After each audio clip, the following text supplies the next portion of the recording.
Yo, it's Quincy aka SJ back at it again with another video. You already know the vibes, and today makes 1 full year of my top surgery, and I'm gonna do the rest of this video without a shirt on. So alright, so this is me 1 full year later. I'm pretty short, and the way my camera is set up right now, I can't really get a full body. But let me see. I'm just gonna put it like this so we can get a look at what's going on. This is me 1 year later. And yeah. Yo.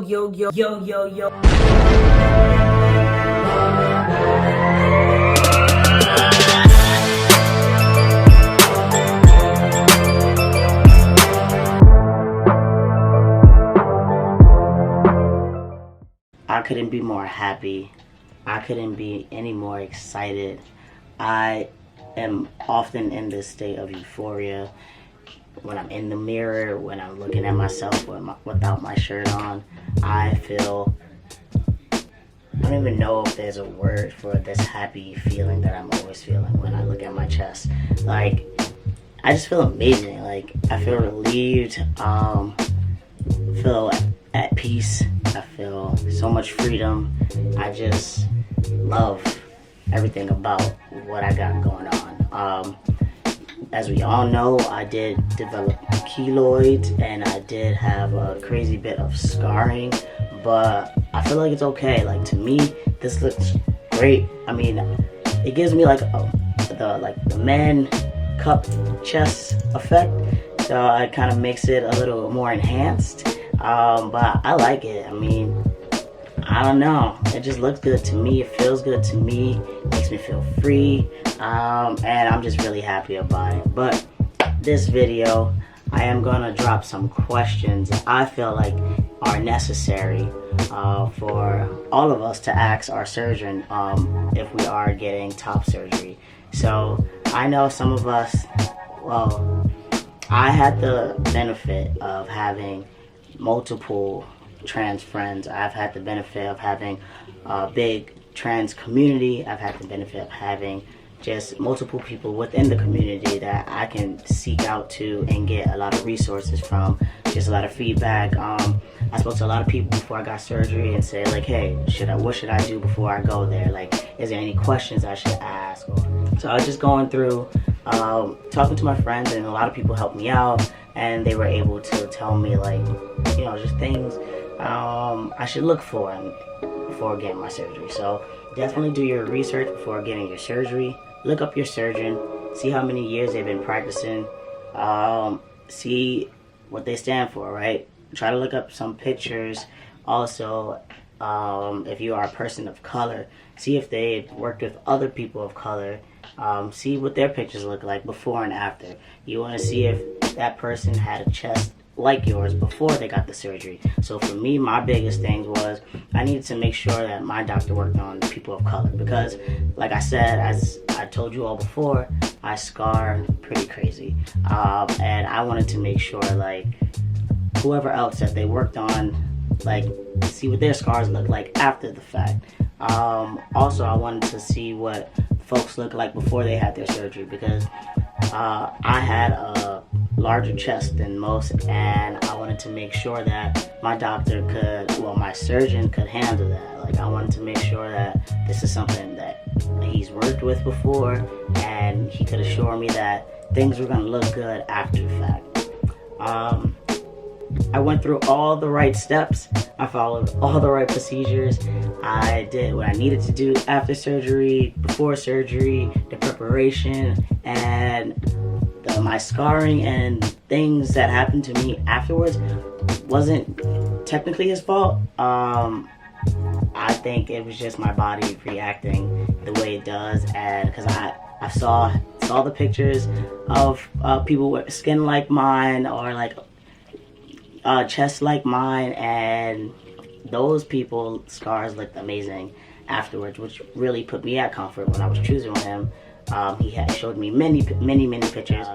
They all had like really good results in the end, and my body just kind of did its own thing, which is cool because it makes me different, it makes me feel good. I don't want to really look like anybody anyway, right? So this is good for me. Understandable if some of you like, but boy, this don't look good, but like I'm cool with it, right? But back to the questions. I wrote down a list of questions that I think are necessary for someone to ask before surgery, before getting top surgery specifically. And I'm just gonna drop a few. Hopefully this video helps out someone. Take a few questions if you already have questions and you just want to get, you know, just to refresh your memory of some things and make sure that you're on the right path. I definitely suggest listening to this video. Alright. So like I mentioned, my first question was, have you worked with a person of color before? Like, these are literally questions that I took from when I was like getting ready to have surgery. I wrote them down on this paper so I can have this video ready for you. But before I had surgery, I had a full, literally like 3-page long, just questions. And some questions I didn't ask him the full 3-page long, but I definitely just went in and asked the ones I felt that aligned with me. So I asked him if he worked with people of color before, because that's important to me, right? I need to know if you, number one, I need to know that you work with black people.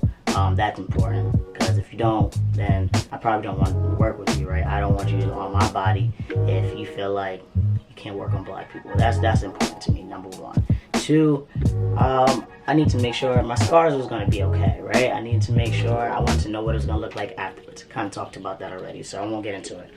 I asked about pictures. I said, do you have any before or after pictures?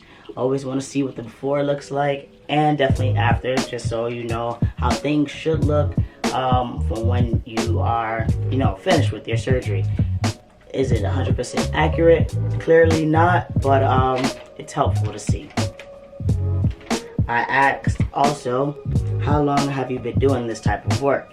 And I feel like that's important, because you don't want somebody that only has 1 year dealing with, you know, giving someone top surgery. Because I need someone that's been in the business for a while, that knows exactly what they're doing. I don't want to be your first trans patient. I don't want to be your second trans patient. I don't want to be a third. I really want you to have numbers, because I'm not an experiment. I feel like as trans people, we need to do our research, because a lot of times people will try to take advantage, right? They want to try to figure out this surgery, so they'll like test it on us, and that's not what we should do, right?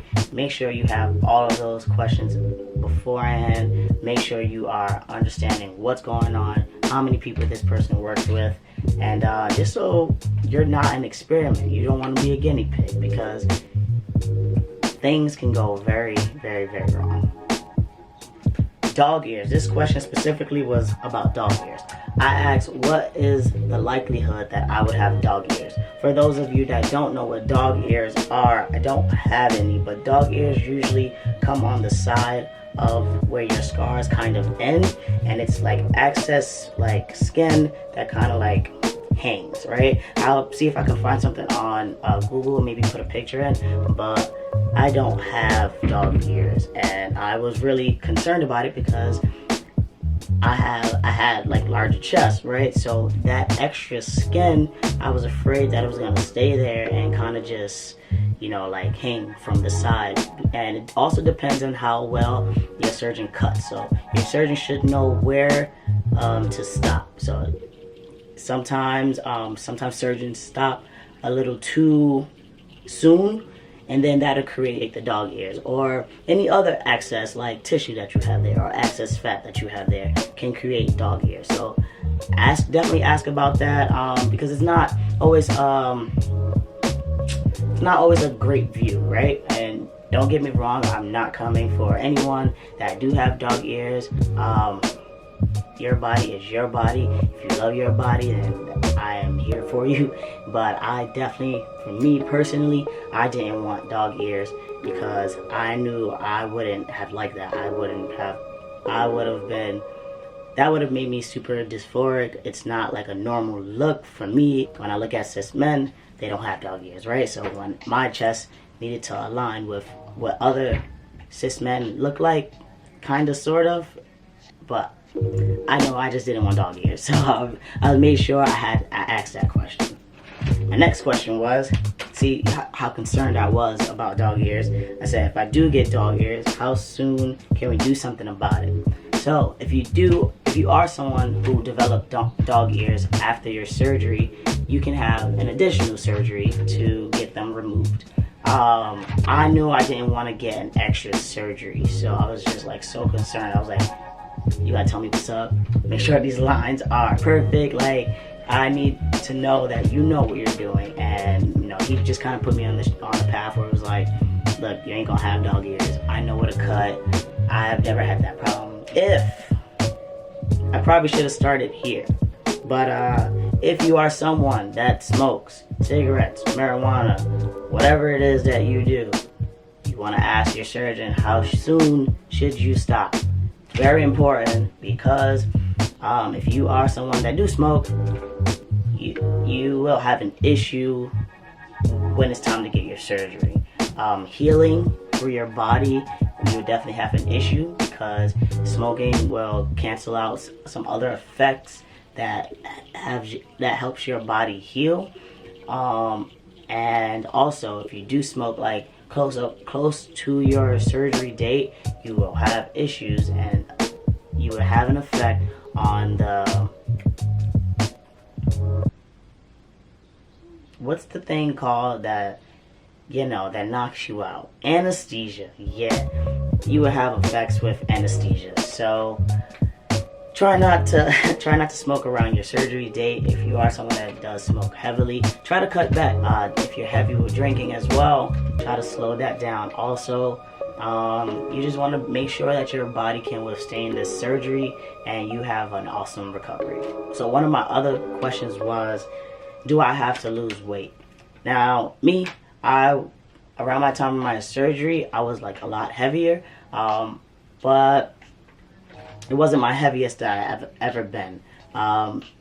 So when I got my surgery, I was maybe 130 something. I can't remember the exact weight, but I wanted to know, do I have to lose weight? Because I want to make sure that I was gonna be okay. So if you're someone that is on the heavier side, or you know, if you have any concern with your weight, you definitely want to ask this question, because you want to make sure that everything is going to be evenly proportioned. You want to make sure that your body is going to be okay. You want to make sure that during the surgery that you don't have any issues. So sometimes for folks that are overweight, their body can't withstand the surgery because it's working too hard on other organs. One body part is doing too much more than the other because of your body weight. And it sounds crazy, but you know, it's true.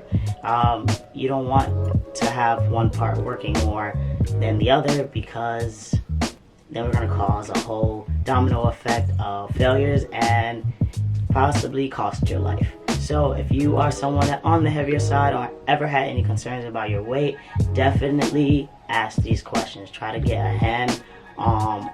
handle on your weight and just work it out and do everything that you need to do so that, you know, you can have an awesome body like you've always imagined. If you are someone who works out in the gym, you want to ask your doctor, should I stop working out? That was the question that I asked, because I want to know at what point should I just like not work out anymore before my surgery. And he basically said I was fine. I literally worked out up until I literally could not anymore, and the only reason why I could not anymore is because I had to come back to my mom's house. If you don't recognize these closets, it's because, yeah, I'm at my mom's. And I worked out until I literally couldn't anymore. I did every chest workout up until I could, like, until my chest was like completely sore. I worked out that whole entire week, and then I was just like, you know, I'm chilling. And then after surgery, of course, you don't want to work out because you can't lift your arms, you can't do much of anything. And also, you don't want to stretch your scars, right? You don't want to like raise your arms or anything. Like, you just don't do anything after your surgery, because you need to have your body relaxing and healing properly and just, at peace. So I definitely asked, what does the healing process look like? So for me, my healing process was a little, I don't want to say a little different from anybody's, because I don't really know what your healing process is like. But for me, basically, I didn't feel a lot of pain in my chest. The most pain that came from me maybe was from like under my arm, where these scars are, like where these weren't scars when I got like the surgery, but like where these incision lines were, that probably hurt the most. I'm not sure if it was because my arms were down, or maybe the way the ACE bandage was wrapped around me. I'm not really sure, but that hurt. And then I had like a lot of pain in my stomach because I was like sore, and like I feel like I was just doing crunches every time I stood up. And I don't know if you all can remember, but in some of my videos I was like leaned over. I couldn't really like stand up straight, and that was just like a really big toll because my back started hurting and I couldn't lay in my bed comfortably. So it was just all a mess. Kind of just have somebody there to help you with everything, like literally everything. Don't reach for anything at all if it's not within this. If you have to move your arms out to reach for it, then I just say don't get it. But don't have anybody to get it. Don't get it yourself. Have somebody else get it, because that was just me. That was my process. I did not want to stretch my scars. I did not want to affect my scars, because I didn't want to have scars. But now that I have scars, I'm just like, you know what, it is what it is. But like I said, the healing process, it took about maybe 4 months. I probably dragged it out a little bit, but I took about 4 months just to get everything together. Our healing process could be different. Depends on body tolerance as well. I think I was able to tolerate a lot of pain. Some of you might have pain in your chest where I had none. I just felt more pain in like my stomach area. So ask questions, ask specific questions. Don't be afraid to ask questions either. My next question was, how soon can I get back to work? So you can literally get back to work within 2 weeks. Definitely ask your doctor. This is just me saying from my experience, and I also heard that other folks were able to go back to work within 2 weeks. But definitely 2 weeks, because as long as you're not doing any crazy heavy lifting. I worked in IT, so I was really just at my desk all day, and luckily I didn't have to fix anything like physically. I was just able to do everything remote while I was in the office. So I was chilling. If you are going to go back to work in 2 weeks, that doesn't mean you can lift things. That doesn't mean you can do every activity that you normally would do.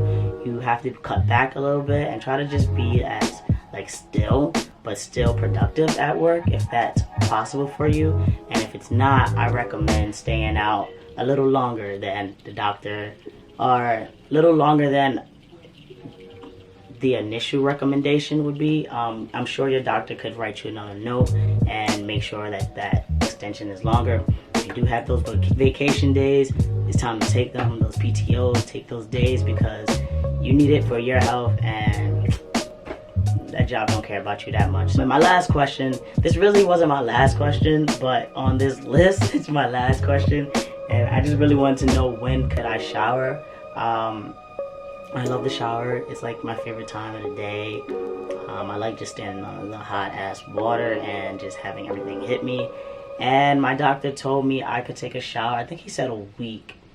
I think he told me about like in a week when my scalp started to peel a little bit. So I think it took about a week when things started to peel, and I was just like, all right, get in there. But he told me to avoid direct contact from the water hitting my chest. So I did that. I made sure nothing really went directly onto my top chest, or like anywhere where my incisions were. So everything was kind of hitting like below the belt. But I definitely wanted to talk about that, because I don't like smelling. Like, I wanted to make sure I smell good. That needed to be situated. Also, about smelling, something that I did that kind of was a trial and error situation. But I put on deodorant one time, and I guess my deodorant was a little flaky, and it got into my incision area, and it burnt like hell. So if you are going to use deodorant, just, you know, be careful about where you're putting it. I guess my issue was, I told you I was like trying not to really like move my arm, so I was like this, and then I don't know what happened, but it got there and it burnt like hell. So that's just a few questions that I had. I do have a full long list of like I said, 3 pages worth of questions. If you are someone that feel like you want to ask more questions and you just don't know what to ask, definitely hit me up. Ask me, because I can help you. Like, I'll give you some more questions. I'll even send you that list if you want. We can talk about some things if you have any concerns about your body. I'm not a doctor, so I can't give you the best advice, but I don't mind sitting and talking with you all just about anything that's kind of on your mind involving top surgery.